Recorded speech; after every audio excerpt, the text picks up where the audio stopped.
जय हिंद। आज के इस वीडियो में हम लोग देखेंगे कक्षा 12वीं का बायोलॉजी यानी कि जीव विज्ञान का मॉडल सेट।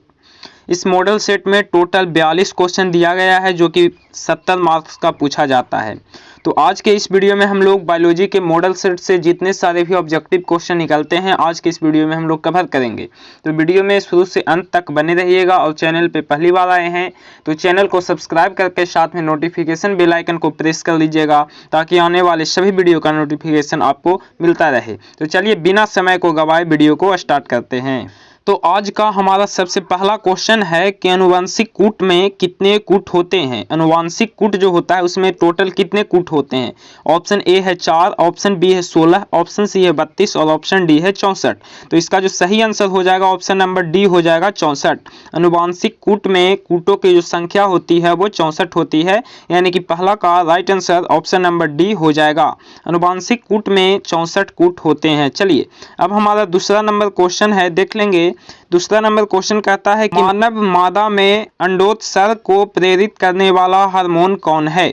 ऑप्शन ए है एस्ट्रोजन हार्मोन, ऑप्शन बी है प्रोजेस्टेरॉन, ऑप्शन नंबर सी है LH और ऑप्शन नंबर डी है FS। ठीक है, तो आपको बताना है कि मानव मादा में अंडोत्सर्ग को प्रेरित करने वाला हार्मोन कौन सा होता है। तो दूसरा का सही ऑप्शन ऑप्शन नंबर सी हो जाएगा LH। ठीक है, दूसरा का right answer option number C हो जाएगा LH। अब हमारा 3 नंबर क्वेश्चन है कि भ्रूण कोश की उत्पत्ति निम्नांकित में से किससे होती है। भ्रूण कोश की उत्पत्ति निम्नांकित में से किससे होती है। लघु बीजाणु से, लघु बीजाणुधानी से, गुरु बीजाणु से या पराग नलिका से। तो तीसरा का जो सही आंसर हो जाएगा ऑप्शन नंबर सी हो जाएगा गुरु बीजाणु से। भ्रूण कोश की उत्पत्ति गुरु बीजाणु से होती है, यानी कि तीसरा का right answer option number C हो जाएगा। अब हमारा 4 नंबर क्वेश्चन है कि एड्स के लिए इनमें से कौन जांच उपयुक्त है, यानी कि एड्स के लिए इनमें से कौन सा जो जांच होता है उपयुक्त होता है। PCR, western clot, EHISA, southern blot. तो 4 का जो राइट आंसर हो जाएगा ऑप्शन नंबर सी हो जाएगा EHISA। EHISA 4 का ऑप्शन नंबर सी जो होगा बिल्कुल सही जवाब हो जाएगा। और ये जो क्वेश्चन है काफ़ी ज़्यादा इंपॉर्टेंट क्वेश्चन है आपके एग्जाम के लिए। चलिए अब हमारा 5 नंबर क्वेश्चन है, देख लेंगे। 5 नंबर क्वेश्चन है कि निम्नांकित कौन एंजाइम PCR तकनीक में इस्तेमाल होता है। मतलब नीचे जो एंजाइम दिया गया है तो उसमें से PCR तकनीक में कौन सा एंजाइम जो होता है इस्तेमाल किया जाता है, उपयोग किया जाता है। Polymerase, helicase, tag polymerase, core enzyme. तो 5 का जो सही आंसर हो जाएगा ऑप्शन नंबर ए हो जाएगा पॉलीमेरेज। निम्नांकित में कौन एंजाइम PCR तकनीक में इस्तेमाल किया जाता है, तो पॉलीमेरेज, यानी कि 5 का ऑप्शन नंबर ए जो होगा बिल्कुल सही जवाब हो जाएगा। अब हमारा 6 नंबर क्वेश्चन है, देख लेंगे। 6 नंबर क्वेश्चन कहता है कि DNA अंगुल छापी का आधार क्या है। DNA अंगुल छापी का जो आधार है वो क्या है।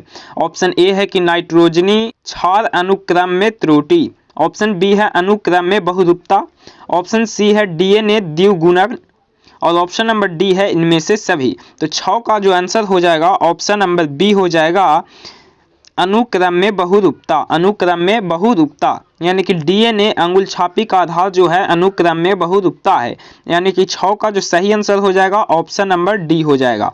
अब हमारा 7 नंबर क्वेश्चन कुछ इस प्रकार का है, देख लेंगे। 7 नंबर क्वेश्चन है कि ऊर्जा का रूपांतरण एक पोषी स्तर से दूसरे में कितना प्रतिशत होता है। यानी कि आप सभी लोग पढ़े होंगे कि ऊर्जा का न तो निर्माण होता है और न ही विनाश होता है। ऊर्जा जो है एक रूप से दूसरे रूप में रूपांतरण होता है। तो अब 7 नंबर क्वेश्चन यहीं से पूछता है कि ऊर्जा का जो रूपांतरण एक पोषी स्तर से दूसरे में कितना प्रतिशत तक होता है। ठीक है, एक पोषी स्तर से दूसरे पोषी स्तर में कितना प्रतिशत तक ऊर्जा का रूपांतरण होता है। ऑप्शन ए है 5%, ऑप्शन बी है 10%, ऑप्शन नंबर सी है 15% और ऑप्शन नंबर डी है 20%। तो 7 का जो सही आंसर हो जाएगा ऑप्शन नंबर बी हो जाएगा 10%। ऊर्जा का रूपांतरण एक पोषी स्तर से दूसरे पोषी स्तर में 10% तक होता है। ठीक है, 10% तक जो है ऊर्जा का रूपांतरण होता है, इसलिए 7 का जो सही आंसर हो जाएगा ऑप्शन नंबर बी हो जाएगा। ऊर्जा का रूपांतरण एक पोषी स्तर से दूसरे में 10% तक होता है, यानी कि 7 का ऑप्शन नंबर बी जो होगा बिल्कुल सही जवाब हो जाएगा। अब हमारा 8 नंबर क्वेश्चन है, देख लेंगे 8 नंबर क्वेश्चन है कि जीवाणु एवं कवक क्या होते हैं। जीवाणु का नाम सुने होंगे, कवक का नाम सुने होंगे। तो कहता है कि जीवाणु और कवक जो होते हैं क्या होते हैं, उपभोक्ता होते हैं कि द्वितीयक उपभोक्ता होते हैं कि अपघटक होते हैं कि इनमें से सभी होता है। यानी कि उपभोक्ता भी होता है, द्वितीयक उपभोक्ता भी होता है, अपघटक भी होता है। तो जीवाणु जो होते हैं एक प्रकार के उपभोक्ता भी हो जाएगा, द्वितीयक उपभोक्ता भी हो जाएगा और अपघटक भी हो जाएगा। यानी कि 8 का जो सही आंसर होगा ऑप्शन नंबर डी हो जाएगा, इनमें से सभी। जीवाणु और कवक उपभोक्ता, अपघटक और द्वितीयक उपभोक्ता तीनों होता है। यानी कि 8 का सही आंसर ऑप्शन नंबर डी हो जाएगा। अब हमारा 9 नंबर क्वेश्चन है, देख लेंगे। 9 नंबर क्वेश्चन कहता है कि मिथेनोजेंस इनमें से क्या उत्पादित नहीं करता है। मिथेनोजेंस जो है, जो नीचे दिया गया है ऑप्शन, उसमें से कौन सा ऐसा जो चीज है उसको उत्पादित जो है मतलब मिथेनोजेंस नहीं करता है। ऑप्शन ए है मीथेन, ऑप्शन बी है ऑक्सीजन, ऑप्शन सी है कार्बन डाइऑक्साइड और ऑप्शन डी है हाइड्रोजन सल्फाइड। तो कहता है कि मिथेनोजेंस जो है इनमें से क्या उत्पादित नहीं करता है। तो 9 का जो सही आंसर हो जाएगा ऑप्शन नंबर बी हो जाएगा, ऑक्सीजन।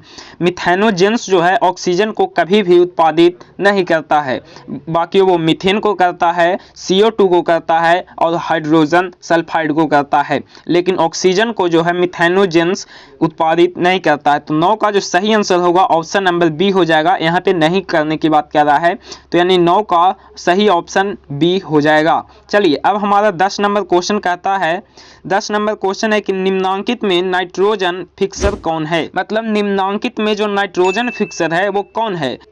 ऑप्शन ए है यूलोथ्रिक्स, ऑप्शन बी है एनाबेना तथा नॉन स्टॉक, ऑप्शन सी है पैरामीशियम, ऑप्शन डी है इनमें से सभी। तो कहता है कि निम्नांकित में नाइट्रोजन फिक्सर कौन है। तो 10 का जो सही आंसर होगा क्या होगा, आपको एक कमेंट में करके बताना है कि 10 का सही आंसर क्या हो जाएगा।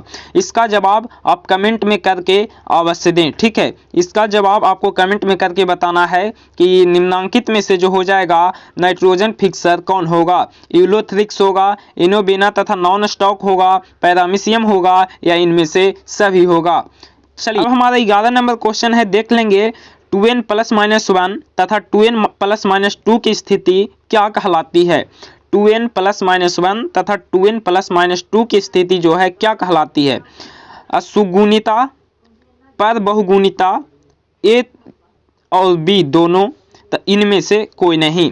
आपको बताना है कि 2n + -1 तथा 2n + -2 की स्थिति जो है क्या कहलाती है। तो 11 का right answer option number B हो जाएगा, पर बहुगुणिता, ठीक है, पर बहुगुणिता। यानी कि 11 का जो सही आंसर हो जाएगा ऑप्शन नंबर बी हो जाएगा।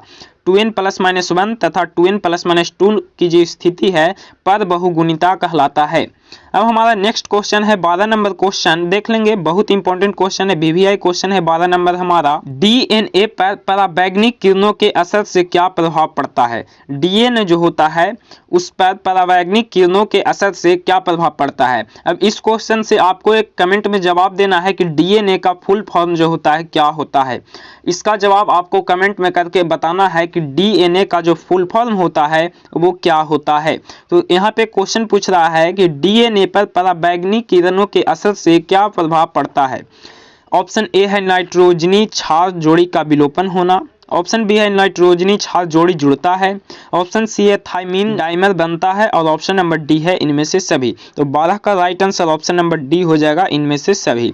नाइट्रोजनी क्षार जोड़ी का विलोपन भी होता है, जुड़ता भी है और थाइमीन डाइमर बनता भी है। यानी कि 12 का सही आंसर ऑप्शन नंबर डी हो जाएगा। चलिए अब हमारा 13 नंबर क्वेश्चन है, देख लेंगे। मनुष्यों के लिंग निर्धारण का कारक कौन है। मनुष्यों में जो लिंग निर्धारण होता है उसका मेन जो कारक है कौन है। ऑप्शन ए है X गुणसूत्र, ऑप्शन बी है Y गुणसूत्र, ऑप्शन सी है A और B दोनों और ऑप्शन नंबर डी है इनमें से कोई नहीं। मनुष्यों में लिंग निर्धारण का कारक जो होता है वो Y गुणसूत्र करता है। यानी कि 13 का जो सही आंसर होगा ऑप्शन नंबर बी हो जाएगा, ठीक है, ऑप्शन नंबर बी हो जाएगा। अब हमारा 14 नंबर क्वेश्चन कहता है कि आर्कियोप्टेरिक्स किस काल में पाया जाने वाला जीवाश्म पक्षी है, ठीक है। आर्कियोप्टेरिक्स जो है किस काल में पाया जाने वाला जीवाश्म पक्षी था। जुरासिक काल, कार्बोनिफेरस काल, त्रियासिक काल या क्रेटेशियस काल। तो 14 का जो राइट आंसर हो जाएगा वो हो जाएगा ऑप्शन नंबर ए जुरासिक काल। आर्कियोप्टेरिक्स जो है जुरासिक काल में पाया जाने वाला एक पक्षी था। यानी कि 14 का जो सही आंसर हो जाएगा वो हो जाएगा ऑप्शन नंबर ए। अब हमारा नेक्स्ट क्वेश्चन 15 नंबर है।